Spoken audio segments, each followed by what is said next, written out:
On the Talkback Show, on the radio, or whatever audiovisual device you choose to use. Welcome to the GBC podcast, where we talk about the Packers and our hometown of Green Bay. This is episode 69. Nice. Created on January 15th, 2024. I'm John. I'm in Appleton, Wisconsin. Along with me, Jeff in Minnesota and Neil out on the East Coast.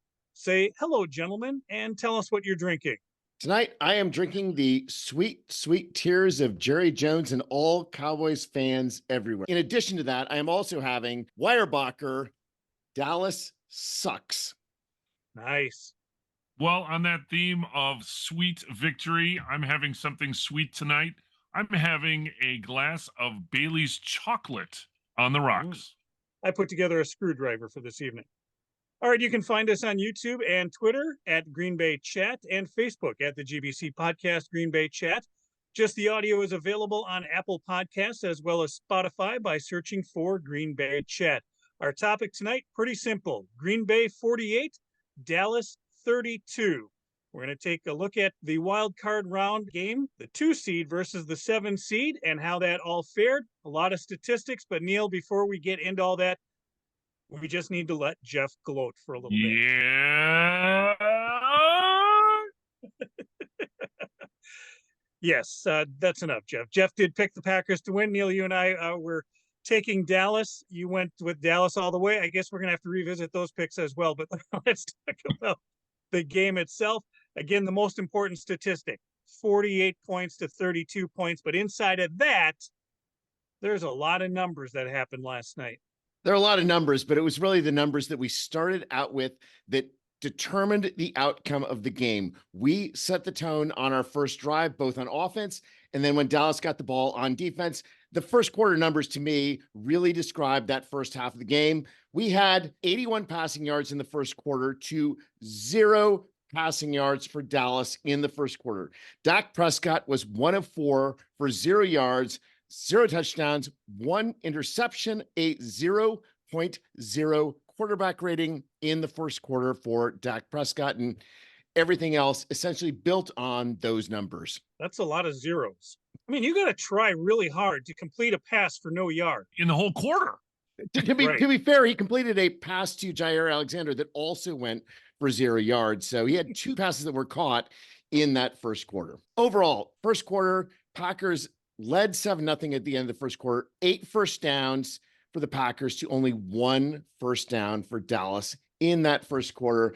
I think what impressed all of us and all Packers fans was just the way that we ran the ball and threw the ball right down Dallas's throats. We chose to get the ball first, and we just pounded, through. Dobbs, Jones, doesn't matter who it was. Eventually, Jones pushed us over. It was that running it down Dallas's throats on that first drive that set the tone for the entire game. Well, in that first drive, though, right away, it was a bit shaky. Those first couple of plays, then we get a defensive penalty on the third down play, keeps that drive alive, keeps it going. And there's even a second penalty now as we get closer to the goal line. I think we were within it was around the 6-yard line, I believe. On 3rd and 4, had to get to the 2. They draw the offsides. Those 2 penalties really kept that drive alive. Yeah, obviously the penalty early on after we're kind of in rough shape after our first couple of plays. But on the other hand, 22-yard pass to Dobbs, first down runs by Jones of 3 and 13 yards, a first down pass to Musgrave of 8 yards, a first down pass to Kraft of 5 yards. We got all of those big guys involved in the game early. We again were saying we are going to dominate this football game from the start. We were the aggressor. Win the toss, win the game, which is unusual. Most teams defer. I had 3 words that sort of came to mind. They were efficient, methodical, but explosive. The only sack of the game on Jordan Love was negated by a penalty, which was pretty awesome. That was on that first series. They seemed from the get-go like they wanted it more. They were more prepared. And sort of what we alluded to last week, the pressure was on Dallas. And it really, really, really showed. Whereas early in the game, the Packers were in I don't give a fuck mode. And it showed, and it was extremely effective for the most part. Let's give a shout out to the line early on because, Jeff, you started out those numbers. The Cowboys defense the renowned Cowboys defense had 1 tackle for loss, 1 pass defense, only 3 quarterback hits, 0 sacks. And oh, by the way, of those, only 1 quarterback hit after the first quarter. Those small numbers that they had on defense, those are almost all in the first quarter. After the first quarter, we're even actually more dominant as an offensive line than we were already in the first quarter when we came out of it leading. Jeff, you mentioned methodical, not just methodical, but balanced. Yes. And showing the commitment to the run throughout the entire game. And Aaron Jones had a spectacular day in Dallas. If he's picking up these chunks of yards, 6, 8, 10 yards before he even gets touched, in a lot of cases, I mean, that was the other thing that was just striking. Is again, this is supposed to be this vaunted defense, and Jones was just running at will. Now, granted, he's good and he's fast, but yards before contact. And then the passes defense. There were so many open receivers. It was such efficient. Love, average attempt, 13. That's the number that jumped out. I mean, he didn't have to throw the ball that much. He was so efficient and so successful. And then they would hand it off and the same thing happened. I mean, this was truly a masterclass of offense efficiency. I had joked in the third quarter that Jordan Love only has 14 completions. Obviously, this is a disaster of a game for the Packers. And it really was, though. I mean, it was a situation that we just played that well. The efficiency was true.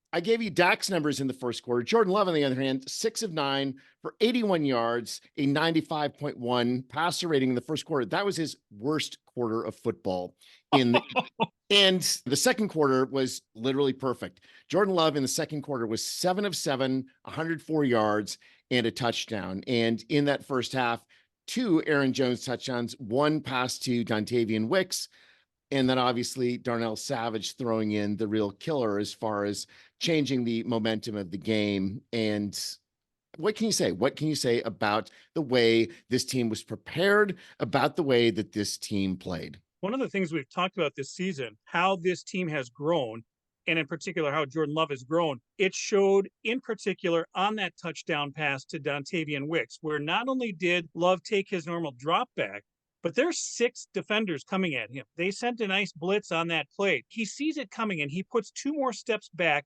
with a pump fake to get one defender off of his feet. And then as he's going backwards, puts it over him and in a spot that only Dontavian Wicks can catch that ball. It was precision and it was, again, methodical, Jeff. It was very well thought out. And it was something that had to have been planned, prepared, or tried numerous times to say, this is what you need to do when they send the kitchen sink at you. But it was executed so perfectly. Oh, yeah. I mean, there were just, you didn't have these hiccups or drop balls or receivers going the wrong way or whatever. It was so that everybody was on the same page. 8-10 weeks ago, this was clearly not the case. When you look at receivers running plays, we don't have 2 guys in the same spot. Yes. We have guys that are running to the spot that they're supposed to be, or if it's a broken play, running to a spot where they know they can get to for their quarterback. And somehow the Dallas defense totally forgot that Romeo Doubs was on this team. And we talk about numbers. Some of the numbers that don't show up for Christian Watson and Jaden Reed are how many defenders they took with them on every play. That's why Doubs is wide open. That's why Musgrave is wide open. That's why Wicks gets a touchdown. And that's why we have a running attack, because that defense focused on these guys who had been these premier receivers, but we have enough depth on this offense in the skill positions that that's what it is designed to do. If they're going to concentrate on Watson, we got 3 or 4 other guys that are going to take the ball away. And in addition, we're going to fake it to one, we're going to fake it to another, and you never know who's actually going to be getting the ball. The deception in our offense is something that I think that we were deceiving our own players in the first half of the season when they didn't have that level of experience. Now, instead of our own players being deceived, they know what they're doing. It's those opponents that are being deceived, and that's why you get these big, wide open plays. 7 different receivers made a catch, with Jaden Reed being the 8th target, not getting a catch. Having 8 targets, that's what Favre did. I mean, remember the early days of Favre, we just marveled. Oh my God, he's thrown to everybody, including the water boy. And it's exactly what is happening in this offense as well. There's no favorites. There's no forcing the ball. There's Right. no picking, somebody over somebody else. It doesn't matter. And that's what's refreshing, but that's what's also so absolutely effective. Right? The defense doesn't know who to key on. So when they key on the wide receiver 1 or wide receiver 2, oh, that's okay. We'll just run somebody out that doesn't have anybody within, 10 or 15 yards of him and throw it to him and let him score a touchdown. It's just fascinating to watch. And what happens from here, right? This is just a well-oiled and just so fun to watch because you don't know who's going to get involved, right? And it's been fun to watch. We're going on 4 weeks of fun to watch, but let's not forget, prior to the last 4 weeks, there's 2 games in there where we wondered what the hell Matt LaFleur was calling from the sidelines, where we wondered what the hell was going on with this defense, that we spent a whole episode saying, fire Joe Barry. And so much has changed since then. And it's one of those things where there's too much history to say, okay, I'm waiting for the other shoe to drop. What's going to happen? But on the other side of it, it's like, all right, is this the result of the growing pains we've been talking about? We expected a rebuild season and seeing all the fruits of our labors next year. But the fact that we're seeing them in the 18th game, is this real life? Is this possible? And the other thing about the way Matt LaFleur has called it is not just switching things around, but for example, in the second quarter, the Packers only had 5 rushing yards in that second quarter, but I don't think it was because we forgot about the run, as would be the situation in the past. It's just that we moved the ball around in whatever situations worked, such that Dallas never knew what was going to hit them. And that's relates directly to Jordan Love's 104 passing yards in the second quarter. The ball was going everywhere and Jones didn't get the same number of yards, but I didn't think there was ever a situation where we just were focused on the pass. It was just part of the game plan that we're going to switch things up so Dallas has no idea what's going to happen. It was beautiful. Well, and what also seems to be happening is that Love, because he's so comfortable and because he's seeing things out there, when he comes up to the line, he clearly knows exactly what, when he takes a look, where he can switch to a play that's probably going to work better. So Matt LaFleur's given him sort of the keys to the kingdom, almost like Rodgers, right? So Rodgers was able to change plays at the line of scrimmage and things like that. And early on, we didn't see that because Mr. Love was learning. Now it seems like just with that supreme confidence, he's seeing all that and say, oh, okay, fine. You're going to give us this look. We're going to do this. We're going to switch out of it, to amazing success. Jordan Love's overall numbers in the first half, 13 of 16 for 185 yards, 1 touchdown, no interceptions, 135.7 quarterback rating. The Packers had 13 first downs. The Packers were 5 of 6 on third down. The Packers had 217 total yards of offense in that first half. We were dominant, but the 27-7 score that was at halftime wasn't just the dominance of the offense. Right. Kind of as an, oh, by the way, we've got a picture up here that has Darnell Savage with the football, and the angle on this picture, I have to question, there's 4 other people in that picture. Where the hell did they come from? Because they weren't on my TV on Sunday. It was a perfect play. I mean, it was hearkening back to Tremont motherfucking Williams back in 2010 run. And it was just perfect positioning for Darnell Savage. And there was nobody near him for the entire interception return. It was literally us going back to 2010. And that's the type of plays that we've just not seen from our defense a lot in recent years. And certainly we haven't seen anything like that from Darnell Savage. And this was certainly a signature play as a Green Bay Packer. What a time for a signature play. Yeah. It helped that Dak was staring him down, but you can see it develop. He had the better look on the ball, and I don't know what the heck Dak was thinking, but thank you for that. But yeah, once it was thrown, it was just, and the acceleration, and he was gone. And he had a little bit of a convoy there, but that was fascinating and fun to watch. The other thing that happened throughout a lot of the first half, really, is the Packers, when there were little setbacks, they were also able to overcome them. The holding penalty right after the interception by Jair Alexander, they were right down there. Then there's this, what could have been a killer holding penalty. So it was 1st and goal from the 16. Jeff, you can admit it was a tight end that made the mistake there. Yes, it was. It was indeed. But no big deal. They just shook that off. 1st and goal from the 16. No problem. They were still able to punch it in. Things like that were sort of, okay, so that's when you kind of knew also that all right, this is really momentum and this is really exciting. I mean, this just continues the theme of Jordan Love, where it's a 3rd and 6 or 3rd and 8 or a 1st and 15, whatever the situation is.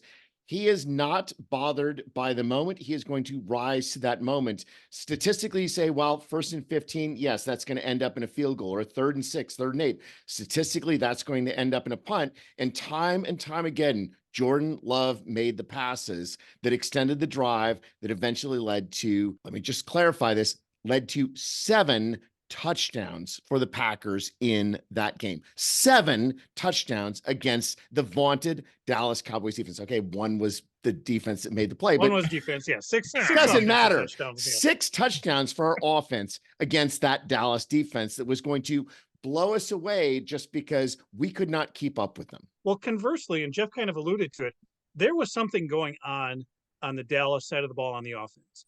They were not on the same page. Dak, you could tell, was frustrated. And CeeDee Lamb, you could tell, was frustrated. They weren't in the right headspace. And you have to wonder how they prepared for this game. Listening today on the radio, the Wisconsin Sports Network, one of our statewide syndicated shows, the personality on the air talked about how they got word that the Cowboys radio network all week was talking about how are they going to beat San Francisco. And from an analyst and a fan perspective, they completely overlooked this game. And you have to wonder, just by the way that this team came out so flat, were the players doing the same thing? And if so, is that on the players or is that on the coaching staff for not getting them properly prepared for a football game? Yes. Yeah. Yes. I mean, you can't absolve the players of responsibility for not being ready for a game, but obviously you can't absolve the coaching staff as well. I want to follow up, therefore, on Dak Prescott's numbers in the first half. So I said first quarter, 1 of 4, a Animal House like 0.0 quarterback rating. In the second quarter, Nice. Dak was actually 12 of 17, but it was only for 87 yards, 1 touchdown, 1 interception. Overall, in the first half, he was 13 of 21 for only 87 yards, and 21 passes. That's a 4.1 yard per attempt. And oh, by the way, there's some great inflation there because they had a good drive after the Darnell Savage touchdown that made it 27-0. So I actually broke down the statistics to up to when the Packers took the 27-0 lead and after it was a 27-0 lead. So that was 1:43 left in the second quarter after the Darnell Savage pick 6. At that point, the Packers had 13 first downs to only 6 for Dallas. Packers 5 of 6 on third versus only 3 of 6 for Dallas. The Packers had 31 plays, only 24 for Dallas, 217 yards to only 111 for Dallas.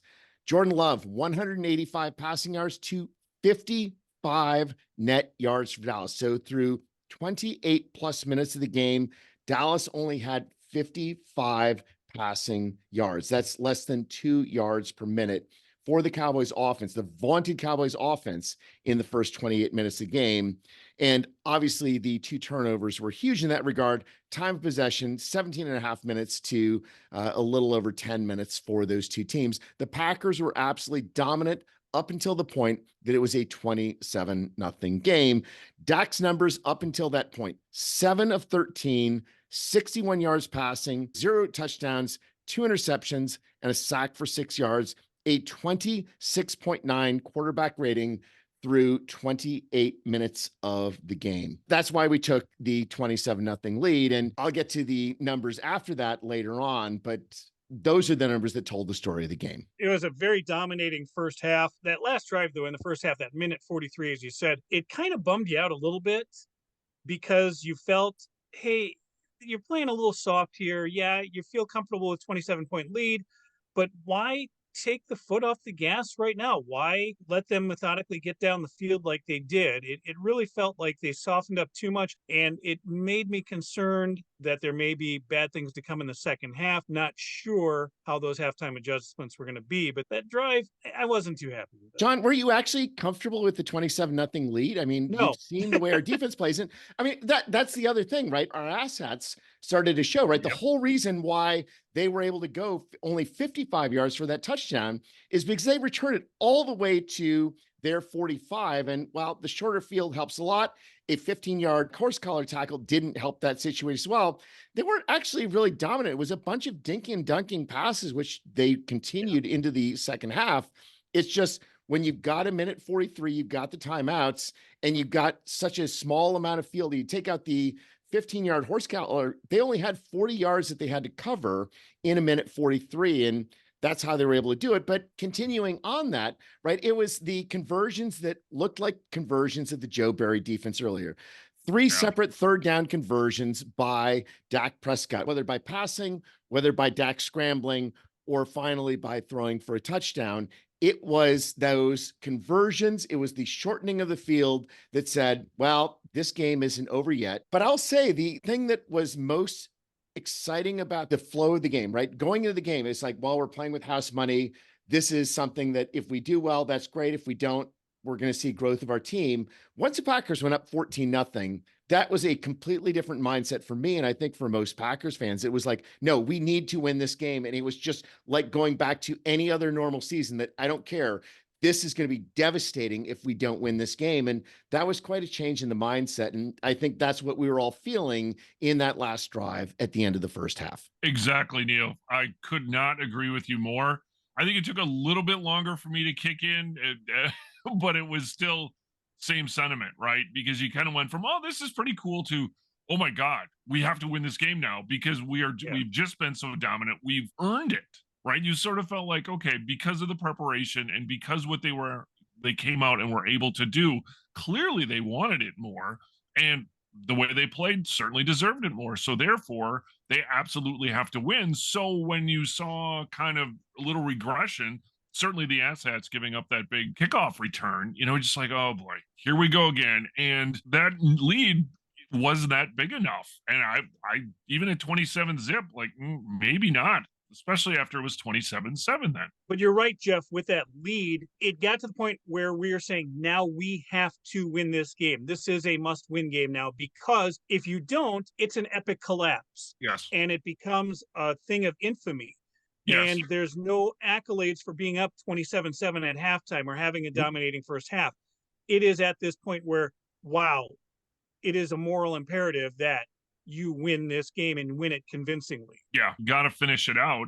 And Neil, bring us into the third quarter, because for the Packers offense, oh my God, what a third quarter. Yeah, unfortunately, Dallas got the ball first in the third quarter, and Dallas ended up having 3 consecutive drives. Now, one of the reasons they had 3 consecutive is because they threw the pick 6, but nonetheless, the offense was not on the field for a very long period of the game, and Dallas getting the ball after going down and driving for a touchdown at the end of the first half and taking it down 60 yards in their first drive of the second half, with finally connecting with CeeDee Lamb, with making a couple of big plays, with another penalty on the defense, in this case, Kenny Clark with a face mask penalty. They were methodically moving the ball down the field.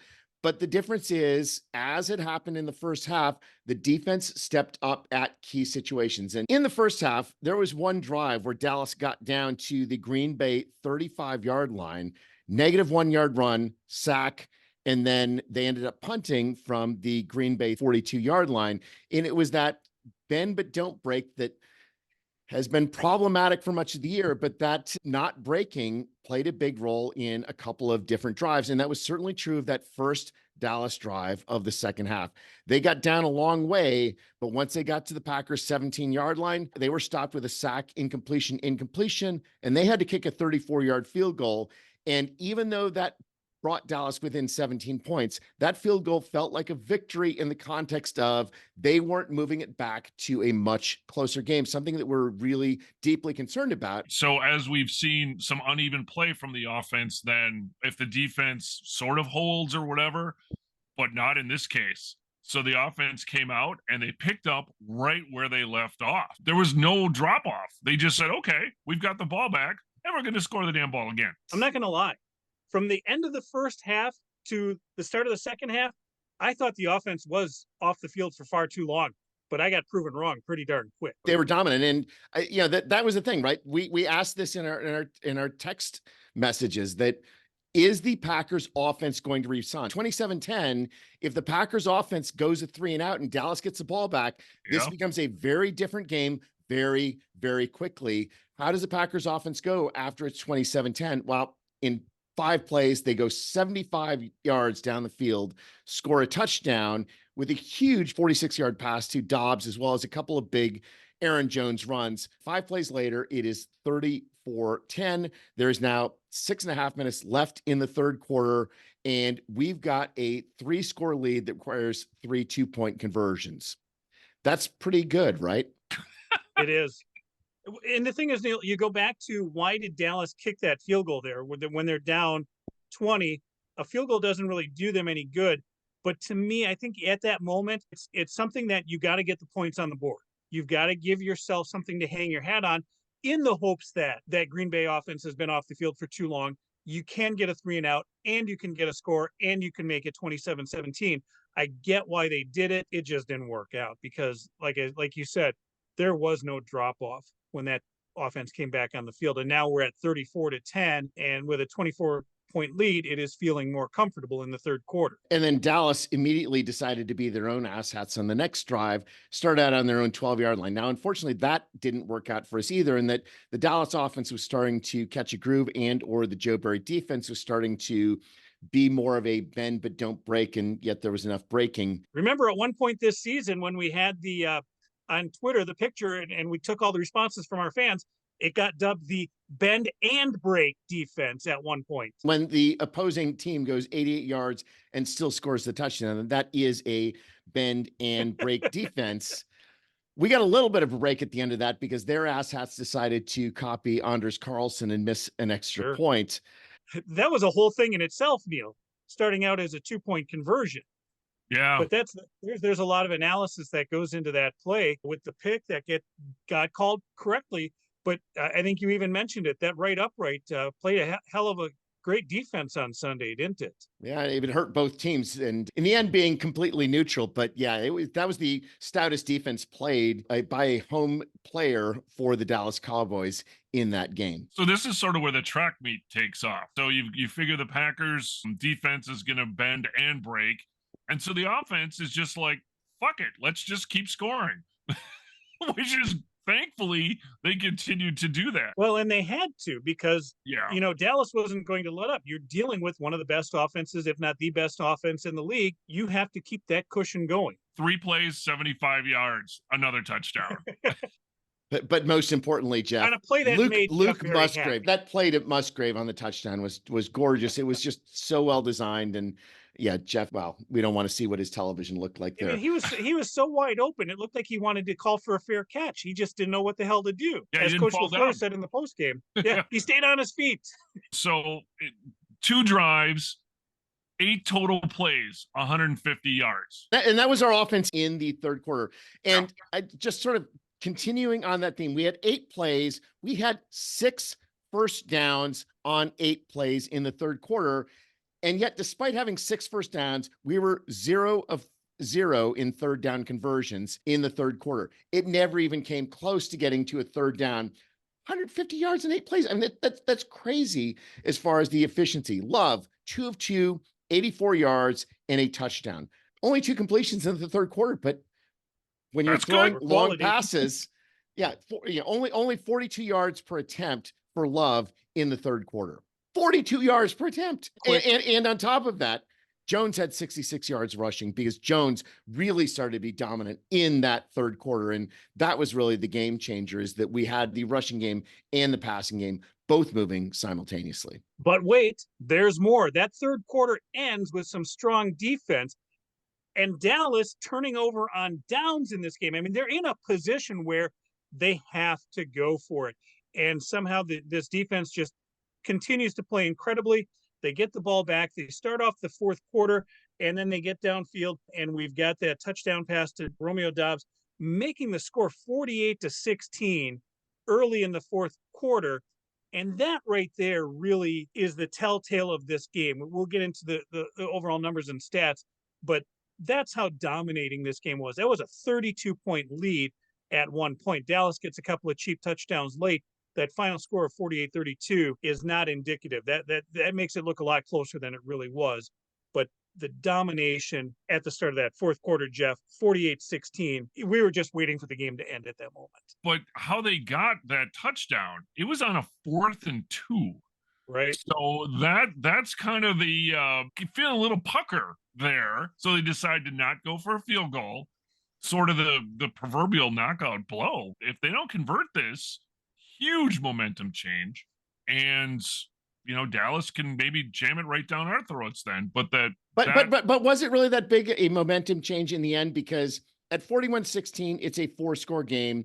They score the touchdown and kick the extra point. It's still a 4-score game. It was nice. I mean, don't know, 4 scores and needing 4 2-point conversions is nice, but I loved the fact that they went for it on that 4th down. That was basically saying, yeah, fuck off, Dallas. We're the better team. You're done. Your game is over. Bye-bye. No, agreed. It wasn't the settle for the field goal kind of situation. It was continuing to score, and I mean, at will. I mean, literally, they kept scoring touchdowns. Unfortunately, to a certain extent, they needed to, perhaps. But the fact that they kept doing so and were able to do so was huge. And this is where things got really weird, though, in the game, right? So you're like, okay, we're at 48-16, but were we really comfortable? I was comfortable. I mean, I I think the problem is that the Packers defense was too comfortable as well. And Matt LaFleur was too comfortable as well. I mean, it's 10:23 remaining. It is a 32-point deficit that the Cowboys have to overcome. That's a lot. And that seems inconceivable that they're going to be able to do that, even against a Joe Barry defense. It's 48-16. There's 10 minutes, 23 seconds left in the game. And quite frankly, there's a bunch of bullshit that happens in the next 10 minutes and 23 seconds. And the reason that the most important statistic is the score. Neil, in that fourth quarter, if you were to say, look at these Dallas statistics in the fourth quarter, you would be blown away at, wow, how did Dallas not dominate this entire game? Because those fourth quarter numbers for that Dallas offense, they're pretty ridiculous, right?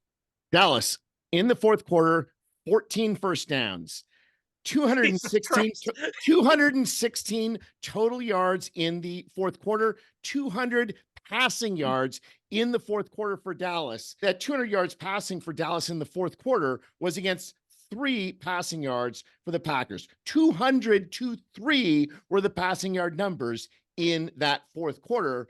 But when you got a 48-16 lead, that doesn't make a damn bit of difference at all. And sort of globally in the second half, Dallas had 359 yards of offense in that second half. They had 26 first downs in the second half. We only had 22 first downs in the game, but that's the definition of what garbage time statistics are. Right. So when it comes time to cherry pick, those poor defensive numbers, we can say, look at the bullshit Joe Barry defense in the second half of this Dallas game. Wait a minute, John. We had a 32-point lead. And Matt LaFleur pulled all the offensive starters then, too. Said, okay. Just inside of 6 minutes. And he did acknowledge that he probably did it a little bit early. Yeah. Sean Clifford gets some postseason snaps. They don't do too much, but when the starters come back in, I think something significant happens when the Packers starters come back in, because we made a lot to do about Jordan Love and a perfect passer rating. And for some reason, they run a play that ends up being a passing play, an incomplete pass. Neil, it brings them just short of perfection in that game overall, but I don't think we can fault them, can we? The quarterback rating, the traditional quarterback rating, is an arbitrary set of numbers. I mean, what do you think of a statistic where 158.3 is perfection, right? I mean, it's obviously a kind of bullshit number right off the bat, but whatever. I mean, it was still frustrating. It was frustrating that we felt the need that we had to do something to keep the Dallas offense from possibly making this a real threat in the game. And it's actually kind of unfortunate in that fourth quarter that Dallas tried 2 onside kicks. We actually had great field position after those onside kicks. We recovered them. We didn't have Bostic trying to do the kick coverage and essentially starting at either midfield or at the Dallas 44. It was 2 separate 3-and-outs. But in the end, we were all so happy at that game. It's just like, I think we wanted the game to be over. The Packers players just wanted the game over. It's like, we've won. Why do we have to keep playing this game? And unfortunately, that's not how timed sporting events work. But I want to go back to statistics in a somewhat broader sense. I gave you the statistics when the Packers were up 27-0 on Dallas. After that 27-0 lead with 1:43 left in the second quarter, Dallas had 31 first downs to 9 for Green Bay. Dallas had 399 yards in that last 32 minutes of the game to only 198 for Green Bay. Dak Prescott, 332 yards. Overall, in that time period, Dak was 34 of 47 for 342 yards, 3 touchdowns, no interceptions. CeeDee Lamb, 8 receptions for 102 yards and a half of football. If you look at those numbers, you'd say, wow, Dallas had an absolutely dominant game. And you could actually hear that from some of the commentary today, where it's like, Dak is not, I heard this from multiple commentators, that Dak is not the person who lost the game for the Dallas Cowboys. No, yes, Dak is the one who lost the game, because you can't take those numbers from the last 32 minutes and say that that is a proper representation of what happened in that game. Dak's numbers in the first 28 minutes are what defined the tone of the game. I don't care what he did after it was 27-0, as long as we ended up winning that game. It's all just bullshit after that point. Well, I think in Dallas, they've got to be putting a lot of the burden on Dan Quinn and his defense as well. And one of the things, Neil, you even speculated on is, if Green Bay wins this game, what happens to Mike McCarthy? Does he get fired? As of right now, he has not been fired, but we will keep an eye on that one. But that's a problem for the Dallas Cowboys to worry about. And if and when it happens, we will certainly report on it later. But we are here simply to be ecstatic about our team and giddy about our quarterback, our third consecutive terrific franchise quarterback in Jordan Love. Neil, I know you have lots of numbers to talk about on this game. Let's just go with the big ones. 16 of 21, 272 yards, a 13.0 yard per attempt average, 3 touchdowns, no interceptions, no sacks, a 99.3 QBR, a 157.2 traditional quarterback rating. And again, it was only because of that last throw in the last drive that it wasn't a perfect 158.3, but still that 157.2 is better for a Packers quarterback in the playoffs than any Packers quarterback ever in the playoffs. Bart started a game with a 143.5. Favre had a 137.6 in the playoffs. Rodgers had a 136.8. If you go by the QBR, the scale of 0 to 100 that ESPN uses, the 99.3 that Jordan Love has was the best QBR ever recorded in a playoffs game. Best ever by any quarterback. Using other advanced metrics, by passing DVOA, going by individual play-by-play analysis of the quarterback over the course of the game. So the nature of DVOA is that we'll overemphasize things based on, say, a 3rd and 5 or early in the game. It will de-emphasize plays late in the game when the game is out of control. So it is very much a rating that is geared towards situational football. Jordan Love had a passing DVOA of plus 189.9% in that game. That is the best ever passing DVOA by any Packers quarterback in any game, regular season or playoffs. Best ever Packers quarterbacking by DVOA. The games that are close to that are Lynn Dickey in 1982 at plus 155.2%. We're going to talk about Lynn Dickey later on in this week, but that 82 playoff game was special. That 41-16 scoreline is special to those of us who remember the 82 playoffs. Favre's best game by DVOA in the playoffs was a plus 136.4% in the upset over San Francisco in the divisional round in 1995. And honestly, I think many of us thought of this game against Dallas as something that's very equivalent to the 95 Packers game against San Francisco, where this was a team that certainly was showing promise.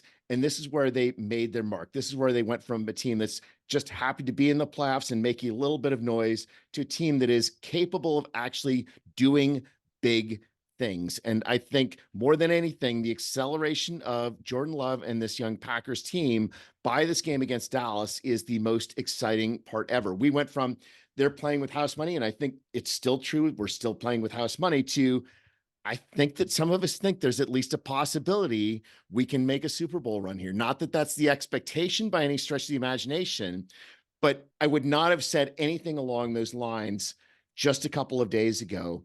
Now I actually am thinking with this team, the way they're playing on both offense and defense, having all of their players, this is actually in the realm of possibility. It's worthwhile dreaming now. So Neil, that was very eloquent as a final thought. I echo those thoughts, and as the one who did pick this game correctly, I just want to say that it was great being right. Oh my God, how it was exciting to watch. As I said at the top of this, efficiency, methodical yet explosive, fun to watch, expectations being exceeded. So now with a trip next week to San Francisco, kind of a bugaboo here as of late. What is possible? I don't know. We'll discuss that. Stay tuned and my thoughts on that as well. But yeah, just exciting to watch, and the sky's the limit. Jeff, I did go visit my parents this afternoon, and as soon as I walked in the house, my dad said, "Hey, at least you guys have one person on your podcast who knows what the hell he's talking about." And he was alluding to you getting the game correctly. So yes, my parents are very happy that you got your pick correct on that one. So good job, Jeff. Hey, we're going to talk about the San Francisco game. This is a shortened episode. We wanted to just really talk about this Packer victory and get this one out there. So we really hope everybody who has been riding the high on this victory Monday is just loving it for what it's worth, because like you said, we just didn't expect to be here today. And here we are, and things are going great. We will come back later in the week with more to talk about all of the games this weekend, what's going on in San Francisco, and how the outlook is for the rest of the playoffs. But for now, if you're watching us on YouTube, please hit subscribe, leave a comment, find the GBC podcast at Green Bay Chat. That's all one word on Twitter, Instagram, TikTok, Snapchat, Apple Podcast, and Spotify. And we are on Facebook at the GBC podcast Green Bay Chat. And may you fully appreciate the magnitude of your impending good fortune. Thanks for joining us. Go Pack, fucking go.